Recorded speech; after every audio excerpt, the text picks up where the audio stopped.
जय श्री गुरुदेव। आज मैं आपको एक रहस्यमयी कथा सुनाता हूँ। ये रहस्यमयी कथा साधारण जीवन से कहीं अधिक गहरी है।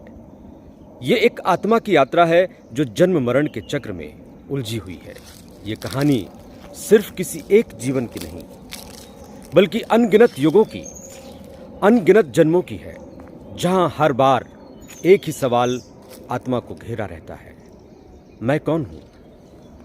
क्या यह सिर्फ एक कहानी है, या आपके अंदर भी यही सवाल कभी उठा है? यह कथा आपको एक ऐसे रहस्य की तरफ ले जाती है जहां हर जन्म में एक अनसुलझी पहेली छिपी हुई होती है।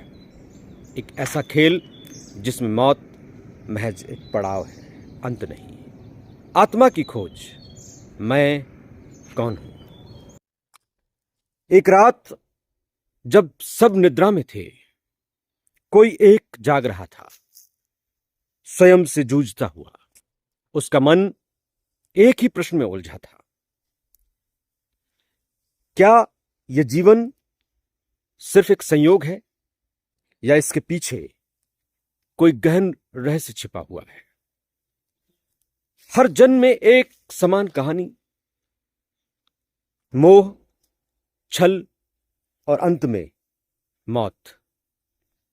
लेकिन सवाल यह है कि क्या हर बार मौत ही अंत है, या फिर यही एक नया आरंभ है? ये आत्मा समय के पर्दे को चीरती हुई रहस्यों में उलझी थी। हर बार मौत उसे एक नए जन्म की तरफ धकेल देती, लेकिन जवाब नहीं मिलता कि इस चक्र में फंसा कौन है। हर जन्म में वही पीड़ा, वही प्रश्न। ये यात्रा सिर्फ एक जीवन की नहीं,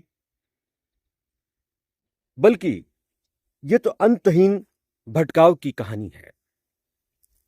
आधुनिक युग में कदम रखते ही उस जीवात्मा ने पाया कि मृत्यु का यह खेल बाहरी नहीं, बल्कि आत्मिक भी है। और इस पूरे चक्र में एक रहस्यमयी शक्ति थी, काल नारी और काल पुरुष। क्या ये मात्र प्रतीक हैं, या कोई वास्तविक शक्तियां जो युगों को नियंत्रित करती हैं? जीवात्मा ने अनुभव किया कि इस आधुनिक युग में भी वही संघर्ष जीवित है। जैसे जैसे आत्मा आगे बढ़ी, एक और प्रश्न उठा, कौन है वो छुपा रुस्तम जो इस खेल को चला रहा है? क्या ये सब माया है, या कोई उच्च चेतना, कोई महाकाल जो इस लीला को देख रहा है? जीवात्मा ने महसूस किया कि हर जन्म में सिर्फ घटनाएं नहीं दोहराती, बल्कि एक गहरा उद्देश्य भी छिपा होता है। महाकाल का संदेश स्पष्ट था, हर जन्म एक अवसर है अपने वास्तविक स्वरूप को जानने का। डर से ज्ञान की ओर, युग परिवर्तन का यही है छोर। इस जीवात्मा ने एक और रहस्य को जाना, डर ही वो बंधन है जो आत्मा को काल के बंधन में बांधे रखता है। लेकिन जब आप डर से परे जाकर सत्य को देखना शुरू करते हैं, तभी युग परिवर्तन संभव होता है। शिव का प्रतीक इस यात्रा में बार बार आता है, शून्यता का रहस्य, अनंत का संदेश। लेकिन क्या आप इसे देख पा रहे हैं? अब साधक के लिए इसमें क्या संदेश छिपे हुए हैं? स्वयं की खोज ही मुक्ति का द्वार है।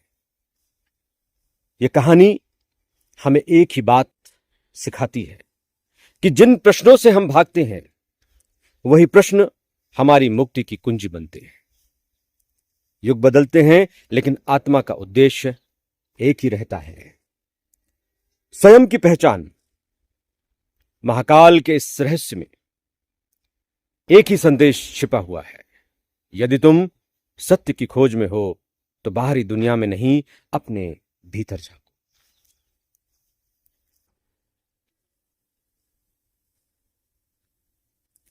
तो क्या आप इस यात्रा के लिए तैयार हैं? क्या आप भी अपने भीतर छिपे हुए रहस्यों को जानने का साहस रखते हैं? क्या आपके अंदर भी जिज्ञासा है, मुमुक्षा है, उत्कंठा है? जैसे एक डूबता हुआ व्यक्ति, उसे उस क्षण में सिर्फ एक ही बात याद रहती है कि कोई आए जो उसे बचा ले। क्या आपके अंदर, क्या हमारे अंदर वही प्यास, वही उत्कंठा, वही मुमुक्षा, वही तड़प है? और यदि हमारे अंदर वो तड़प है तो डिवाइन वर्ल्ड, दिव्य चेतनाएं हमारा मार्गदर्शन करने को तत्पर है, हमें बताने और सिखाने को तत्पर है। ज्ञान तो भरा हुआ है, लेकिन क्या हम खाली हैं? जब तक हम अपने घड़े को खाली नहीं रखते, तब तक कोई कैसे उसे भरने के लिए आएगा? पहले हमें खाली होना पड़ेगा, बच्चे की तरह, अबोध बालक की तरह उपस्थित होना पड़ेगा। ईश्वर, सदगुरुदेव तो देने के लिए तैयार हैं, लेकिन क्या हम सिर्फ रस्मी तौर पर उनके सामने खड़े हुए हैं, या अपने आप को खाली करके जानकारियों, इंफॉर्मेशंस के बोझ को उतार कर अबोध बालक की तरह उनके सामने खड़े हुए हैं? और यदि ऐसा है, तभी वो डिवाइन हमें कुछ दे सकता है। झोली पहले से भरी हुई है, अज्ञानता, जानकारियों से, अपने खुद के विचारों से, प्रोग्रामिंग से।